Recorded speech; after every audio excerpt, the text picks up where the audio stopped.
we're in a lot of trouble. Because you people and 62 million other Americans are listening to me right now. Because less than 3% of you people read books. Because less than 15% of you read newspapers. Because the only truth you know is what you get over this tube. Right now, there is an entire generation that never knew anything that didn't come out of this tube. This tube is the gospel, the ultimate revelation. This tube can make or break presidents, popes, prime ministers. This tube is the most awesome goddamn force in the whole godless world. And woe is us if it ever falls into the hands of the wrong people. And when the largest company in the world controls the most awesome goddamn propaganda force in the whole godless world, who knows what shit will be peddled for truth on this network. So you listen to me. Listen to me. Television is not the truth. Television is a goddamn amusement park. Television is a circus, a carnival, a traveling troupe of acrobats, storytellers, dancers, singers, jugglers, sideshow freaks, lion tamers, and football players. We're in the boredom-killing business. But you people sit there day after day, night after night, all ages, colors, creeds. We're all you know. You're beginning to believe the illusions we're spinning here. You're beginning to think that the tube is reality and that your own lives are unreal. You do whatever the tube tells you. You dress like the tube. You eat like the tube. You raise your children like the tube. You even think like the tube. This is mass madness, you maniacs. In God's name, you people are the real thing. We are the illusion.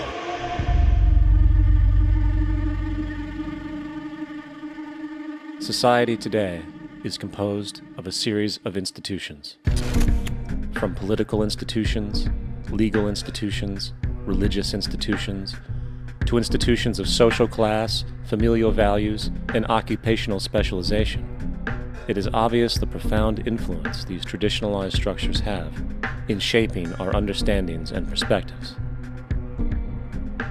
Yet, of all the social institutions we are born into, directed by, and conditioned upon, there seems to be no system as taken for granted and misunderstood as the monetary system. Taking on nearly religious proportions, the established monetary institution exists as one of the most unquestioned forms of faith there is. How money is created, the policies by which it is governed, and how it truly affects society are unregistered interests of the great majority of the population.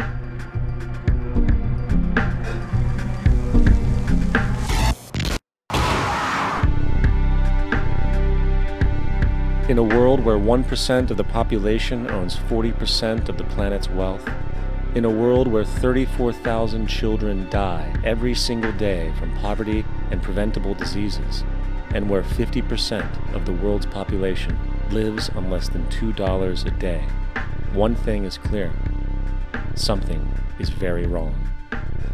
And whether we are aware of it or not, the lifeblood of all of our established institutions, and thus society itself, is money.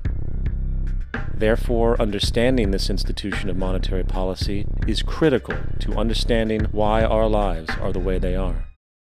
The fractional reserve policy perpetrated by the Federal Reserve, which has spread in practice to the great majority of banks in the world, is, in fact, a system of modern slavery. Think about it. Money is created out of debt. And what do people do when they are in debt? They submit to employment to pay it off. But if money can only be created out of loans, how can society ever be debt-free? It can't. And that's the point. You get up on your little 21-inch screen and howl about America and democracy. There is no America. There is no democracy. There is only IBM and ITT and AT&T and DuPont, Dow, Union Carbide, and Exxon. Those are the nations of the world today. What do you think the Russians talk about in their councils of state? Karl Marx? They get out their linear programming charts statistical decision theories, minimax solutions, and compute the price-cost probabilities of their transactions and investments, just like we do. We no longer live in a world of nations and ideologies, Mr. Beale. The world is a college of corporations, inexorably determined by the immutable bylaws of business. The world is a business, Mr. Beale. At the end of the day, who are you really working for? The banks. Money is created in a bank and invariably ends up in a bank. They are the true masters, along with the corporations and governments they support. Physical slavery requires people to be housed and fed. Economic slavery requires people to feed and house themselves. It is one of the most ingenious scams for social manipulation ever created, and at its core, it is an invisible war against the population. Debt is the weapon used to conquer and enslave societies, and interest is its prime ammunition.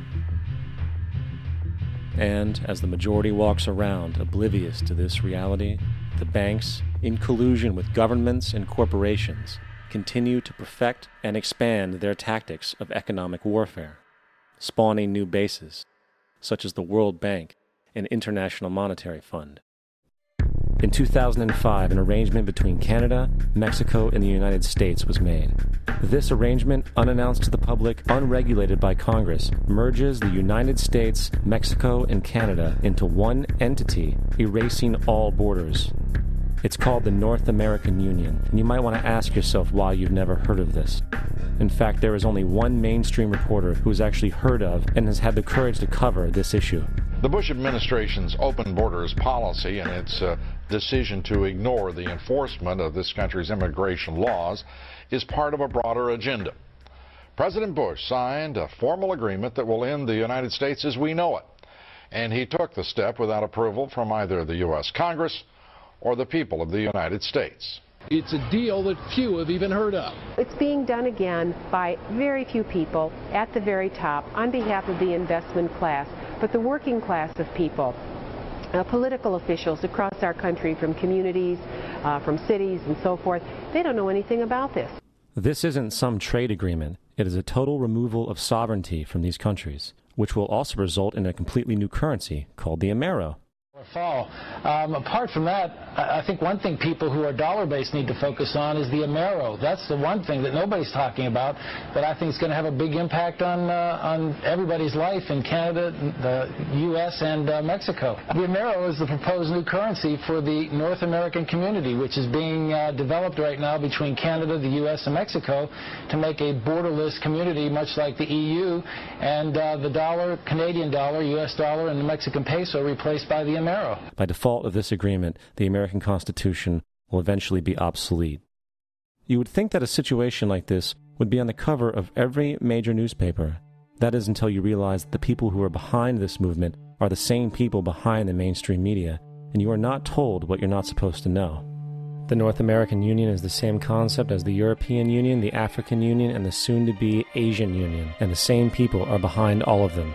And, when the time is right, the North American Union, the European Union, the African Union, and the Asian Union will be merged together, forming the final stages of a plan these men have been working on for over 60 years. A one-world government.